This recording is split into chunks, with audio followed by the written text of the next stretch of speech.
Okay, so if you've been following along with us and keeping an eye on DeFi, particularly on platforms like Ether.fi, you've probably noticed a couple of things, some changes. Maybe the website, looks a little different, or maybe if you're in the U.S., you've had some trouble getting onto the platform recently. So we're going to get to the bottom of that.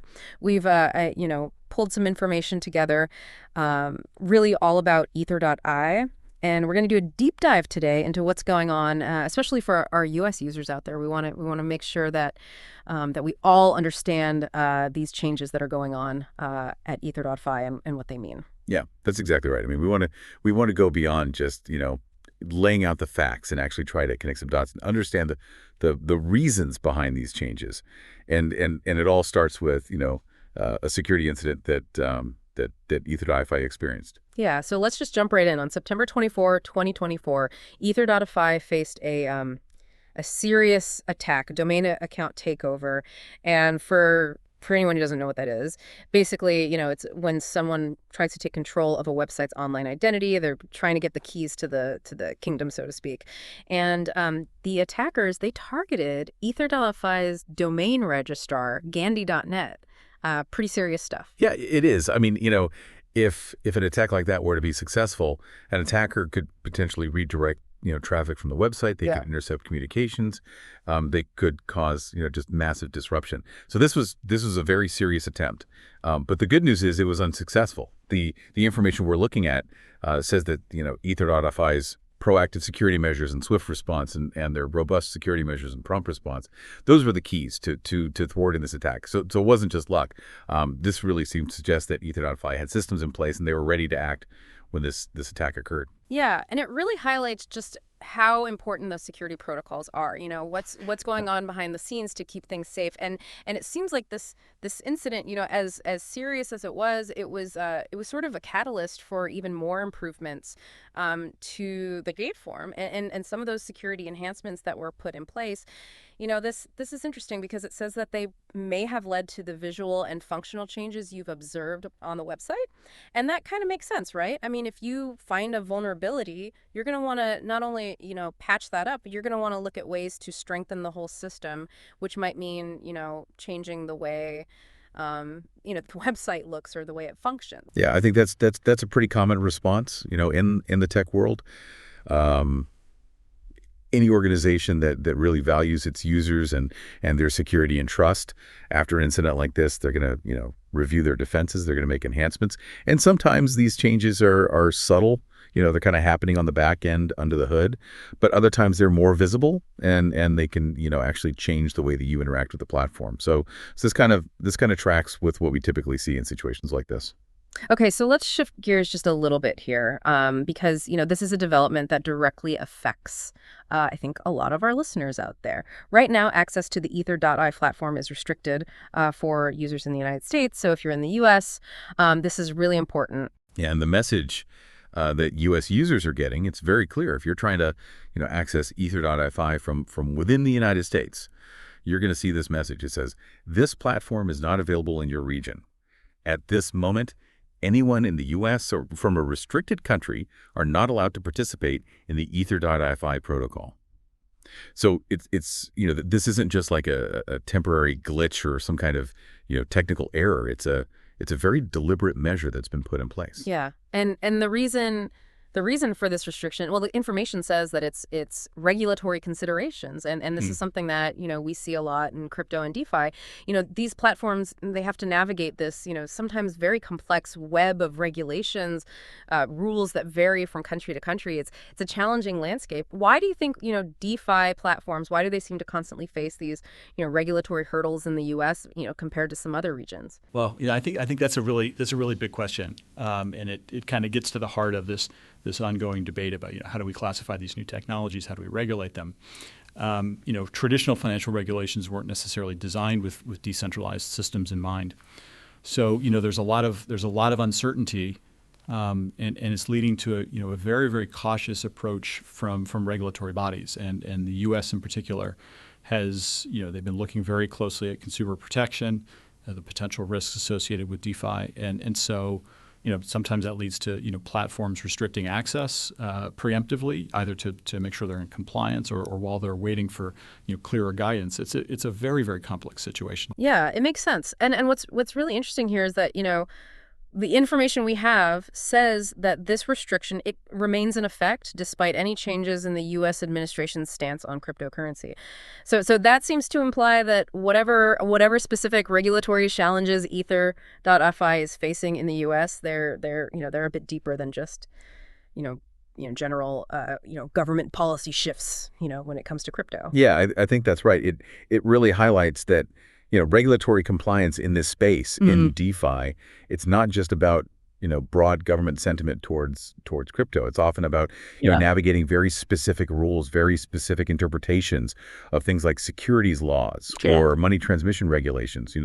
These very specific financial frameworks that are in place. Yeah. Okay. So the bottom line here, especially for our listeners in the U.S., is that you can't access your accounts right now. You can't use, any of the services on Ether.fi, and I'm sure that's got to be frustrating. So what can you do? Well, the information we're looking at, it actually gives some very specific and actionable guidance for U.S. users who need help. Yeah. First and foremost, you should contact Ether.fi's support team directly. You can do that by starting a chat on their website. Even though you can't access the full platform, you should still be able to get to their help center, and start a chat there. Or you can also email them. The address is support@ether.fi. So that's SUPPORT at ether.fai. It's good to have those direct lines of communication, especially in a situation like this. The information also mentions that it's important to stay informed, and the best way to do that is to follow Ether.fi's official channels. They specifically recommend keeping an eye on their X account, which is formerly known as Twitter, and a lot of these platforms use social media as a way to quickly get news and updates out to users. So that's a good place to check in and stay up to date. And then finally, this is advice that I would give to anyone using any online platform, but especially in the world of DeFi.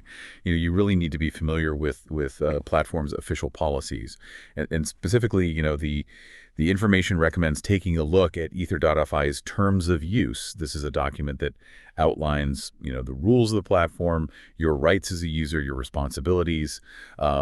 And any regional restrictions that might be in place. So that's a really important document to familiarize yourself with. And you can usually find a link to the terms of use at the bottom of their website. Okay, so what about those of you who are listening from outside the United States? You're probably curious about how to access the updated platform, and we do have some step-by-step instructions for logging in. Yeah. So first things first, go to the official Ether.fi website. And that address is https://www.ether.fi. And this is really important. Always double check the URL before you enter any information, just to make sure that you're on the right site and not, some kind of phishing scam. Unfortunately, those are really common in the crypto space. So always be extra careful. Once you're on the right website, look for the login or sign in button. It's usually in the top right corner of the homepage. Yeah, and when you click that, you'll be asked to enter your username and password, just like with any other online account. And quick reminder to everyone out there: always use strong passwords, especially for any account that has to do with your money or your finances. Yeah, absolutely. And if you have two-factor authentication enabled, you'll need to enter that code as well. And two-factor authentication, that adds an extra layer of security on top of just your password.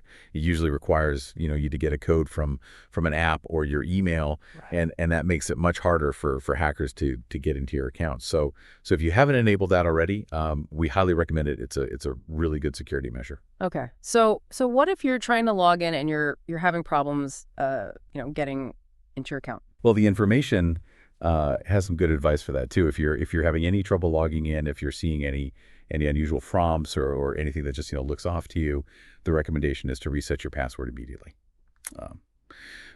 Better safe than sorry, especially if you think your account might have been compromised. And they also recommend making sure that your web browser is up to date, and that you're not using any browser extensions that could potentially be interfering with the website or create some kind of security risk. Yeah, and again, if you have any ongoing problems, if you're having trouble accessing your account, reach out to Ether.fi support. use those channels that we mentioned earlier. They're going to be the best, resource for you to get, that personalized help. And beyond, the specifics of logging in, there's also some general security advice that applies to, really anyone in the DeFi space. And the information really stresses, the importance of being vigilant, of making sure that you are interacting with the real Ether.fi platform and not a scam.